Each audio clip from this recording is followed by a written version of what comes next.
Hello friends, जय श्री कृष्ण। मारा kitchen में तमारू स्वागत है। बस शेम्पू में एक चीज उमेरो अने आपड़ा वाल लांबा चमकदार साथे साथे वाल मजबूत बनशे। जो तमे वाळनुं ध्यान राखो तो तमारा वाळनी लंबाई पण झड़पथी वधशे अने वाळनुं खरवुं तूटवुं वगैरे बंध थई जशे।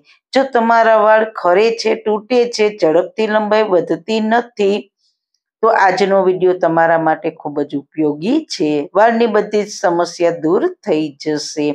આ પાવરફુલ રેમેડી છે, તો ચલો વિડીયો બનાવવાનું સ્ટાર્ટ કરીએ। રેસીપી સ્ટાર્ટ કર્યા પહેલાં જો તમને મારી રેસીપી ગમતી હોય અને હજુ સુધી ચેનલને સબસ્ક્રાઈબ ના કરી હોય તો પ્લીઝ સબસ્ક્રાઈબ કરજો અને બાજુમાં આપેલ બેલ આઇકન પ્રેસ કરજો, એટલે નવી નવી રેસીપીના નોટિફિકેશન મળતા રહે। સૌથી પહેલા પાવરફુલ રેમેડી બનાવવા માટે તમે કોઈ પણ શેમ્પૂ વાપરતા હો તે લઈ શકો છો। તમારા વાળની લેન્થ પ્રમાણે તમારે શેમ્પૂ લેવાનું। તો મિત્રો, આપણે શેમ્પૂમાં એવી ચીજ ઉમેરીશું ને કે તેનાથી વાળમાં ચમક આવશે, લંબાઈ વધશે અને જડથી મજબૂત બનશે। તો તે છે ખાંડ। તો અડધી ચમચી ખાંડ લેવાની છે। આ આખી ખાંડ છે, આપણે દળેલી ખાંડનો ઉપયોગ કરવાનો છે। ખાંડ આપણા વાળ માટે ખૂબ જ ફાયદાકારક છે। ખાંડને સારી રીતના મિક્સ કરી લઈએ। ખાંડને શેમ્પૂમાં ઉમેરીને વાળમાં લગાવીએ તો નવા વાળને ઉગવામાં મદદ કરે છે, સાથે સાથે વાળની લંબાઈ પણ વધારે છે। તો ખાંડનો ઉપયોગ જરૂર કરજો। ખાંડની સાથે એક ચીજ હજુ ઉમેરીશું, તે છે એલોવેરા જેલ। જો આપણી પાસે ફ્રેશ એલોવેરા હોય તો સૌથી બેસ્ટ, જો ના હોય તો બજારમાં મળતા એલોવેરા જેલ પણ લઈ શકો છો। તેને પહેલા આપણે કાંટાનો ભાગ કાઢી નાખીશું, પછી તેને નાના ટુકડા કરી લઈએ, પછી જે ઉપરનો ભાગ હોય તેને આપણે ચપ્પા વડે કાઢી લઈશું।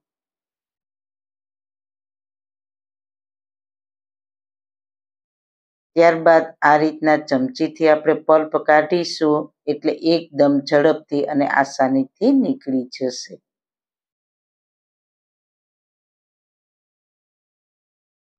તો આપણે તૈયાર કરેલો ફ્રેશ એલોવેરા પલ્પ 2 ચમચી જેટલો શેમ્પૂમાં એડ કરીશું।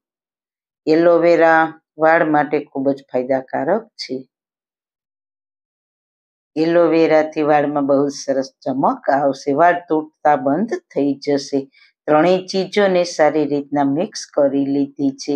1 ચમચી જેટલું શેમ્પૂ, અડધી ચમચી દળેલી ખાંડ અને 2 ચમચી એલોવેરા પલ્પ લીધું છે। સારી રીતના મિક્સ કરીને વાળ પર લગાવીશું। વાળમાં લગાવીએ ને એટલે વાળમાં થોડું મસાજ કરવાનું। આપણે એક વિટામિન ઈની કેપ્સ્યુલ ઉમેરીશું। વિટામિન ઈ પણ આપણા વાળને ઝડપથી મજબૂત કરે છે, વાળમાં ચમક લાવે છે અને વાળને તૂટતા રોકે છે। 2 ટેબલસ્પૂન જેટલું પાણી નાખીશું એટલે સરસ રીતના ફેટી શકીએ। શેમ્પૂ, ખાંડ, એલોવેરા સરસ રીતના મિક્સ થઈ ગયું છે। જનરલી આપણે શેમ્પૂ વાળમાં લગાવીએ એટલે તુરત જ વાળને વોશ કરી લઈએ છીએ, પણ આ લગાવીને કમસે કમ 5 મિનિટ વાળમાં લગાવીને રહેવા દેવાનું, એટલે શેમ્પૂમાં એલોવેરા ખાંડ આપણે ઉમેર્યા છે તે વાળના મૂળ સુધી પહોંચી શકે, એટલે વાળ અંદર સુધી મજબૂત બનશે, તૂટતા બંધ થશે, વાળનો ગ્રોથ વધશે અને બધી સમસ્યા સોલ્વ થઈ જશે। તો હવે વાળમાં કઈ રીતના લગાવવું તે હું તમને આગળ બતાવું। અને હા, જો તમે અનેક ડિઝાઇનમાં આવા ટ્રેડિશનલ ચાકડા બનાવવા ઈચ્છતા હો તો અમે ઓર્ડર લઈએ છીએ, તો તેના માટે વોટ્સએપ નંબર વિડીયોમાં આપેલા છે। આ રીતના લગાવીને મસાજ કરવાનું।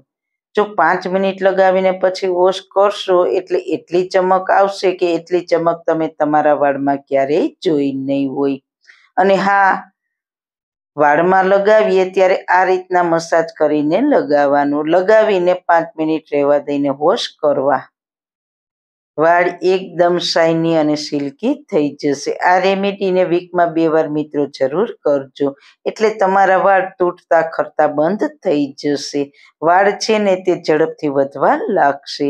તો જરૂર એકવાર આ ઉપયોગી રેમેડી બનાવજો। તો મિત્રો તમને આ મારી રેમેડી કેવી લાગી? જો સારી લાગી હોય તો તમારા ફ્રેન્ડ્સ ફેમિલીમાં શેર કરજો અને મારી ચેનલને સબસ્ક્રાઈબ કરજો. ફરી મળીશું નવી રેસીપી સાથે. જય શ્રી કૃષ્ણ.